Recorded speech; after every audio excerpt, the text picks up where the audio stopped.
अस्सलाम वालेकुम नाज़रीन, मेरा नाम अली हैदर है और आपका शुक्रगुजार हूं कि आपने मेरी ये वीडियो देखने के लिए वक्त निकाला। मैं कुछ देर पहले जब पोलिंग का अमल चल रहा था, मैं पोलिंग स्टेशंस पर गया, मैंने कुछ वीडियोस बनाई हैं, मैं आपको दिखाऊंगा। मेरी कुछ बड़े बड़े सहाफियों से बात हुई है, मैं आपको वो भी सुनवाऊंगा। लेकिन सबसे पहले मुझे ये बताएं, इस वक्त रिजल्ट आ रहे हैं, जगह जगह से रिजल्ट आ रहे हैं, ठीक है जी। ये मेरा फोन है जी, इसके ऊपर सिग्नल जो है वो नहीं आता, सिग्नल नहीं आ रहा। मैं कॉल मिलाना चाहूं अपने घर पे तो मैं कॉल नहीं मिला सकता। मैं मिला के भी दिखा देता हूं जनाब। ये मैंने कॉल मिलाई, आगे से आ रहा है नो रजिस्टर्ड नेटवर्क, यानी फोन बंद है, ठीक है। इस वक्त जो तमाम मीडिया चैनल्स को रिजल्ट आ रहा है, जो तबड़तोड़ लगे हुए हैं, नाजरीन ये सुनिए रिजल्ट आ गया, नाजरीन ये देखिए रिजल्ट आ गया, फलां आगे जा रहा है, फलां आगे जा रहा है, नून लीग आगे जा रही है। मेरा सवाल ये है कि रिजल्ट कहां से आ रहे हैं? भाई सोचने वाली बात है ना। मैं एक चैनल का हिस्सा हूं, मैं भी सहाफी हूं, चैनल में काम करता हूं। हर चैनल के रिपोर्टर्स पोलिंग स्टेशंस के बाहर मौजूद हैं। जैसे ही गैर हतमी नतीजा निकलेगा, फॉर्म 45 किसी भी उम्मीदवार के पोलिंग एजेंट के हाथ में आएगा, वो रिपोर्टर को अपना नतीजा बताएगा। रिपोर्टर फोन करके या मैसेज के जरिए अपने चैनल बताएगा और वो चैनल फिर अनाउंस करेगा। यह तरीका होता है। 16 साल से यह काम हम कर रहे हैं। जब मोबाइल फोन सर्विस बंद है, अभी तक बंद है, तो मुझे यह बताएं ये चैनलों को नतीजा कहां से आ रहा है? ये सवाल है। और दूसरा सवाल मेरा यह है कि मोबाइल फोन सर्विस, मैं वीडियो बना रहा हूं, तकरीबन 9:15 का वक्त है, मैं वीडियो बना रहा हूं, पोलिंग खत्म हुए भी 4 घंटे हो चुके हैं, अभी तक मोबाइल फोन सर्विस क्यों बंद है? आपने कहा था कि मोबाइल फोन सर्विस इसलिए बंद किया था कि दहशतगर्दी का खतरा है, ठीक है। लोग पोलिंग स्टेशंस में बाहर जमा हुए होंगे, दहशतगर्दी का वाकया हो सकता है, लोग घरों को जा चुके हैं, पोलिंग खत्म हो चुकी हुई है, 4 घंटे हो चुके हैं, 2 घंटे का इजाफी वक्त दिया था, वो खत्म हुए भी 2 घंटे हो चुके हुए। तो नेट और फोन क्यों बंद है, नेटवर्क क्यों बंद है? इसका मतलब है कि कार्रवाई डाली जाएगी, कोई बहुत बड़ा जुर्म फिर आ जाएगा। नाजरीन, अफसोस होता है मुझे। और फिर इस वक्त इंटरनेशनल मीडिया हो, इंटरनेशनल ऑब्जर्वर्स हो, सब ने यही कहा है कि दोस्तों सवालात हैं। इलेक्शन कमिश्नर ने, चीफ इलेक्शन कमिश्नर साहब ने आज 2 दफा आके वजाहतें दी। क्या कोई बाय करने को तैयार है? वजीर आजम, निगरान वजीर आजम काकड़ साहब कहते हैं भाई मुझे नहीं पता कि अगर नेट बंद हो जाए तो क्या होता है। भाई ऐसे आप लोग इतने लाताल्लुक क्यों हैं? हाँ, मैं ये मानता हूं कि जिस जमाने में इंटरनेट नहीं था, इलेक्शन तब भी होते थे, लेकिन आज इंटरनेट एक जरूरत है। कई लोग ये पता नहीं कर सके कि उनका पोलिंग स्टेशन कौन सा है, क्योंकि नेटवर्क बंद था। वो 8300 पे 8300 पे मैसेज करके नहीं पता कर सके, और जिन्होंने पता किया उनको 830 से जो मैसेज आया, जिस पोलिंग स्टेशन या जिस पोलिंग बूथ पर वो गए, वो उनका था ही नहीं। ये भी आज शिकायत सुनने को मिली। ऐसा ही है जी। खैर, आगे बढ़ते हुए हुआ ये दोस्तों, इस वक्त गैर हतमी गैर सरकारी नताइज के मुताबिक अभी तक जो सूरत हाल है उसमें कई मकामात पे पीटीआई आगे है। और पीटीआई का क्लेम है कि 92 या 94 नशिस्तें वो हासिल कर चुकी है अभी तक, कि 92 जो नशिस्तें हैं, इंडिपेंडेंट्स आजाद उम्मीदवार, जो जबरदस्ती आजाद उम्मीदवार हैं पीटीआई के, उन्होंने हासिल कर लिए हुए हैं। ये उनका दावा है। और अभी मैं टीवी चैनल्स जो देख रहा हूं, उनमें कई मकामात पे पीटीआई आगे है। नून लीग भी मैदान में है और बड़े स्ट्रॉन्ग कैंडिडेट्स उनके हैं। अभी गैर हतमी नतीजा है, ये गैर सरकारी नतीजा है। अब मेरा सवाल दोबारा यहां पे ये बनता है कि इस तरह के मुतनाज़े इलेक्शन करवाने के बाद जो भी हुकूमत वजूद में आएगी, उसकी जो इखलाकी हैसियत है वो क्या होगी? ये बहुत बड़ा सवाल है जो कि मेरे ख्याल में इसको एड्रेस होना चाहिए। अच्छा, अब मैं आपको बताता हूं, मैं यहां लाहौर के एक हल्का है जहां पे सलमान अकरम राजा साहब और ऑन चौधरी साहब जो है वो कंटेस्ट कर रहे हैं। उस हल्के के एक पोलिंग स्टेशन पर मैं गया।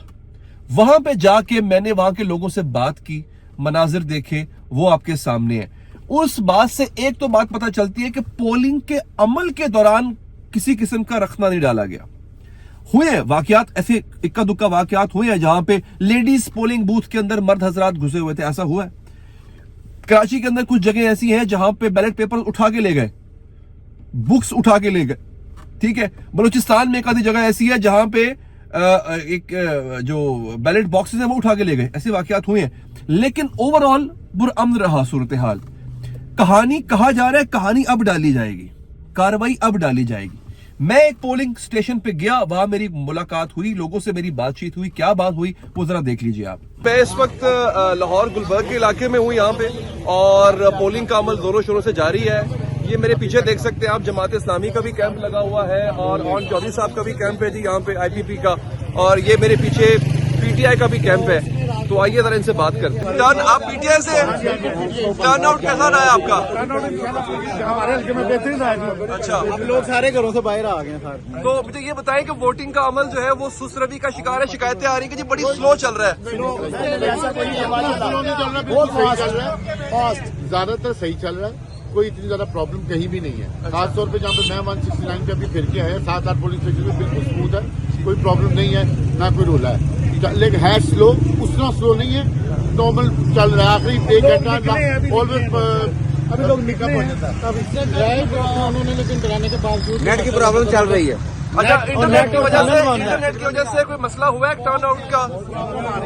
एप्लीकेशन ही डाउन है, एप्लीकेशन ही नहीं चल रही, ऑन एंड ऑफ करके पता नहीं चलता कि कहाँ जा। इलेक्शन कमिश्नर ने खुद ऐप दी है 8300 की, वो भी नहीं बंद कर दी है। इस ऐप देने का वो फायदा कह रहे हैं सिक्योरिटी का खतरा है जी, आपकी जानो माल की हिफाजत के लिए कर रहे हैं। जानो माल के बाद वोट का नंबर हमारी जानो माल में हमारी जानो माल को खतरा है। ईद पे हमारी रमजान में हमारी जानो माल को खतरा है। कुछ साल का ऐसा दिन है जिसमें हमारी जानो माल को इनके खतरा ना हो। तमाम हथकंडों के बावजूद PTI विन करेगी और विन हो रही है।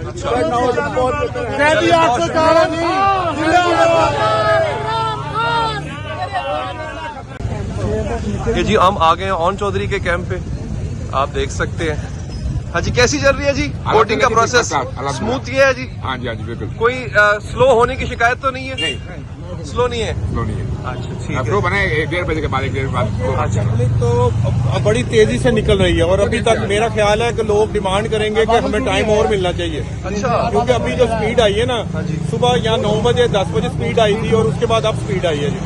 अब लोग तेजी से आ रहे हैं जी। और एक जो इंटरनेट बंद किया हुआ है और जो मोबाइल सर्विस बंद की हुई है ना, उसकी वजह से बड़ी मुश्किलात आ रही है। जीतने की उम्मीद है जी आपको? उम्मीदवार इंशाल्लाह जी, इंशाल्लाह, बिल्कुल बिल्कुल इंशाल्लाह। देख सकते हैं जी आप, ये फैमिलीज भी आ रही हैं, लोग भी आ रहे हैं। ये आप देख सकते हैं, फैमिलीज भी है जी, लोग भी आ रहे हैं। हाँ जी, ये गुफ्तगू आपने सुनी है जी। फिर इसके बाद मैंने यही सवालात हमारे मुल्क के बहुत मारूफ सहाफी हैं मोहम्मद मालिक साहब, उनसे मैंने ये सवालात कुछ किए, मैं आपको चाहता हूँ जरा वो भी सुन लीजिए एक दफा। अस्सलाम वालेकुम मोहम्मद मालिक साहब। सर ये बताइएगा, ओवरऑल इन इलेक्शंस को इस पर सवालात पहले से उठ गए थे कि जनाब ये कंट्रोवर्शियल होगा, ये होगा, वो होगा, जिस तरह कंडक्ट हुआ आपकी राय में बिल्कुल ठीक है, ऐसे ही होता है?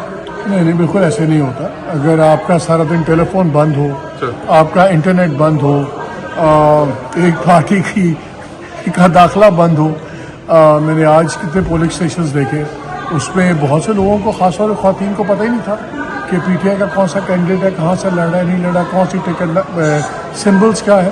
तो काफ़ी ज़्यादा सवालात हैं, जवाबों से ज़्यादा सवालात हैं।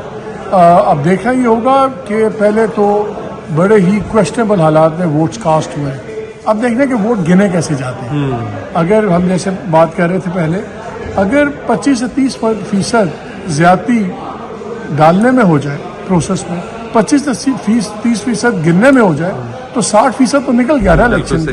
सो काफी क्वेश्चन मार्क्स हैं इस इलेक्शन। अच्छा मालिक साहब, आपको जो भी नतीजा आता है इंतखाबात का, उसके बाद आप एक पॉलिटिकल स्टेबिलिटी, सियासी इस्तेहकाम देख रहे हैं आप? देखें, ये डिपेंड करता है कि फाइनल कन्फिगरेशन क्या होती है, और क्योंकि जो स्टेबिलिटी है वो एक हाइब्रिड निज़ाम से आनी है। सही।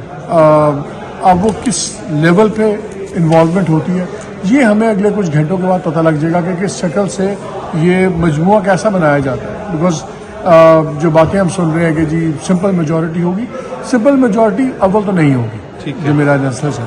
लेट्स से अगर हो भी जाए, उसके बाद भी कोalition गवर्नमेंट बनेगी, और कोalition गवर्नमेंट को एक खास पैराए में काम करना होगा। अच्छा, मियां साहब ने तो कबूल करने से इनकार कर दिया, उन्होंने कहा खुदा के लिए कोalition का नाम मत लेना। अभी थोड़ी देर पहले उनका क्लिप चला, उन्होंने कहा प्लीज मत लेना नाम। देखिए, कोalition दो किस्म की है, एक है कि गवर्नमेंट बनाने के लिए आपको कोalition चाहिए, एक है कि आप सिंपल मेजॉरिटी लेके फिर कोalition बनाते हैं। उन दोनों कोalitions में फर्क है। ठीक है। मियां साहब चाहते हैं कि मैं सिंपल मेजॉरिटी लेके फिर सबको शामिल करूं। तो ताकि मेरी कोई मजबूरी ना हो। हाँ, लेकिन वो इतना आसान नहीं है। आई डोंट थिंक सो ठीक, दैट मलिक साहब आखिरी सवाल, पीटीआई का इमरान खान का मुस्तकबिल क्या देख रहे हैं इसके बाद आप?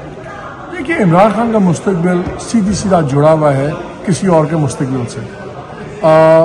जब तक दूसरे की टेनर चल रही है, इनकी टेनर पीछे रहेगी। ये इन्वर्सली प्रोपोर्शनल है। सो ये शख्सियात का टकराव है, ये कोई इदारों का नहीं है, शख्सियात का टकराव है। जब तक नवाज शरीफ के टकराव थे सर्टन लोगों से, तो नवाज शरीफ एग्जाइल में भी थे, बाहर भी थे, वहाँ पे चेंज हुआ, नवाज शरीफ के हालात बदल गए।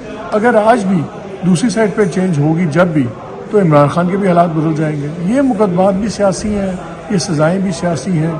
सो इसलिए ये डिपेंड करता है उन चीज़ों पे। ठीक है मालिक साहब, बहुत शुक्रिया सर कि आपने टाइम दिया। जी हाँ, ये मोहम्मद मालिक साहब की गुफ्तगू आपने सुनी है जी।